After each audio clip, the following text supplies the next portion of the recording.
Hello అండి. ఈరోజు Telangana style పాలకూర కర్రీ రెసిపీ మీకోసం చూసేయండి.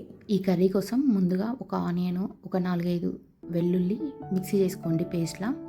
తర్వాత ఒక కడాయిలో 1.5 స్పూన్ ఆయిల్ వేసుకొని కొద్దిగా జీలకర్ర, ఆవాలు వేసి తర్వాత మనం మిక్సీ చేసుకునే ఈ పేస్ట్ని కడాయిలో వేసి ఫ్రై చేసుకోండి.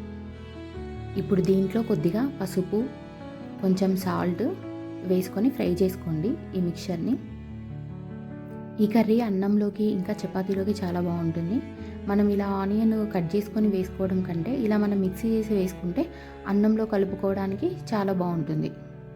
ఈ మిశ్రమాన్ని ఒక 5 నిమిషాలు లో ఫ్లేమ్లో ఫ్రై చేసుకోండి. అప్పుడైతే అడుగంటకుండా ఉంటుంది.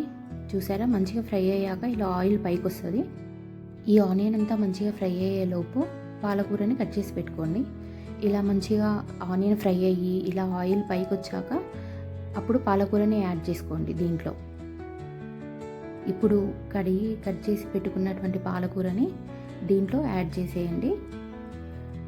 ఇప్పుడు మనం ఫ్రై చేసుకున్నటువంటి ఆనియన్ మిక్చర్ అంతా కలిసిపోయేలాగా మంచిగా కలిపేయండి. కలిపి మూత పెట్టి కవర్ చేయండి.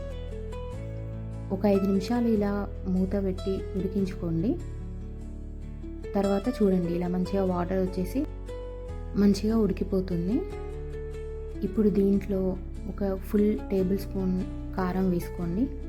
సాల్ట్ కొంచెమే వేసుకోండి, ఒక 1/2 స్పూన్ వేసుకోండి. ఎందుకంటే మన పాలకూరలో ఎక్కువ సాల్ట్ పట్టదు, చాలా తక్కువ సాల్ట్ పడుతుంది పాలకూరలో.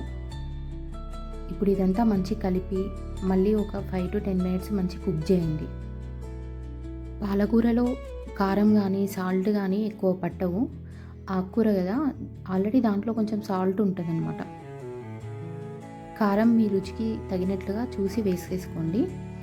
తర్వాత ఇప్పుడు దీన్ని మూత పెట్టి ఒక 10 మినిట్స్ మంచి కుక్ అవ్వనివ్వండి. చూసారా, ఒక 10 మినిట్స్ కుక్ అయిన తర్వాత ఇలా ఆయిల్ అంతా పైకి వచ్చేస్తుంది. అప్పుడు ఇది ఉడికిపోయినట్టు. దీంట్లో ఎక్కువ మసాలాలు వేరే ఏం అవసరం లేదండి. మనం వెల్లుల్లి వేసుకుంటాం కదా, వెల్లుల్లితో ఆనియన్తో మంచి ఫ్లేవర్ వస్తుంది, చాలా బాగుంటుంది. మీ టేస్ట్కి తగ్గట్టుగా ఇంకొంచెం ఉడికించుకోవాలంటే ఒక 5 మినిట్స్ ఉడికించుకోండి. తర్వాత చూసేయండి, ఇలా ఆయిల్ అంతా పైకి వచ్చేస్తుంది. ఇంకా మన పాలకూర కర్రీ రెడీ అయిపోయినట్లే. ఎక్కువ మసాలాలు ఇంగ్రీడియంట్స్ లేకుండా సింపుల్గా ఇలా పాలకూర కర్రీ ట్రై చేయండి, చాలా టేస్టీగా ఉంటుంది.